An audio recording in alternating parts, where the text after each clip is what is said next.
3.0 update দেওয়ার পরে lock স্ক্রিনে কী চেঞ্জ আসলো সেটা দেখাচ্ছি আপনাদেরকে।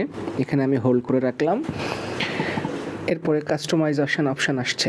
তো এখানে আমি একটা ক্লিক করলাম, একটা ওয়ালপেপার সিলেক্ট করছি। এই যে ঘড়ির স্টাইলটা এগুলো চেঞ্জ করা যায়। এখানে দেখেন একবারে সব চলে আসছে। আগে এগুলো বিভিন্ন ওয়ালপেপারে যাওয়া লাগতো, বাট এখানে এখন এই একই জায়গায় সব ক্লকগুলো আছে। তো এই প্রতিটা ক্লকের সব কিছু চেঞ্জ করা যায়। এটা আমি সিলেক্ট করছি। এই ক্লকের আমি রং চেঞ্জ করব। এই যে ফ্রন্ট থেকে বিভিন্ন কালার সিলেক্ট করা যায়, এটা কমানো বাড়ানো যায়, আবার সেকেন্ডারি এগুলাও কালার চেঞ্জ করা যায়। এরকম আপনি আরও অনেক ফাংশন পেয়ে যাচ্ছেন।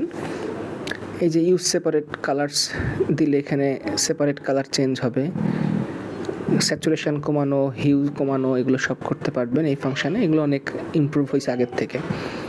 এর পাশাপাশি আরও অন্যান্য ওয়ালপেপার আছে, এগুলো নিয়ে কথা বলতেছি নেক্সট ভিডিওতে।